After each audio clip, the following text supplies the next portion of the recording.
The US received massive amounts of stolen gold in exchange for providing safe passage to members of ISIS in Syria.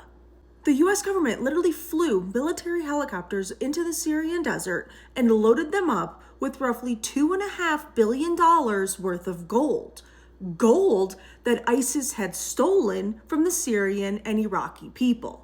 So in December of 2018, President Donald Trump declared victory over ISIS and said, "We've beaten them badly." He then ordered a full removal of all US troops from Syria.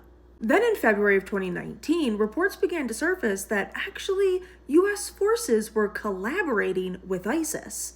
ISIS was giving them gold that they had stolen from Iraq and Syria, which was between 40 to 50 tons, which is over 88,000 pounds worth of gold.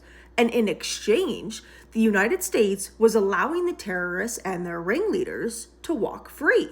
And this wasn't just a, okay, give us the gold and we'll leave you alone sort of thing. It was a, give us the gold and we'll use US military helicopters that are paid for by the American taxpayers to evacuate ISIS commanders and their families.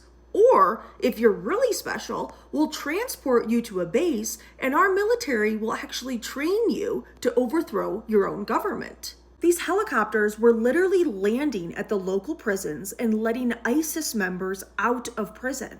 There were even reports of the US military dropping off weapons to a bunch of different prisons. And then, because that just wasn't enough, it came out that we were literally protecting al-Baghdadi. The al-Baghdadi, the most wanted terrorist on earth at the time. He was the ringleader of ISIS, and he was able to travel between Iraq and Syria under the protection of the United States military. So to recap, we spent trillions of dollars and the better part of a decade telling the American public that we were in Syria fighting ISIS, when in reality, not only were we arming, funding, training, and protecting ISIS and its leaders, but then our government cut a deal with them and stole $2.5 billion worth of gold from the Syrian and Iraqi people. If ISIS is the enemy, why were we training and cutting deals with them? What happened to never negotiating with terrorists? Isn't it treason to aid the enemy during a time of war? And where did the billions of dollars worth of gold go? It didn't go back to the people it was stolen from, and it definitely didn't go towards making the lives of the average American any better.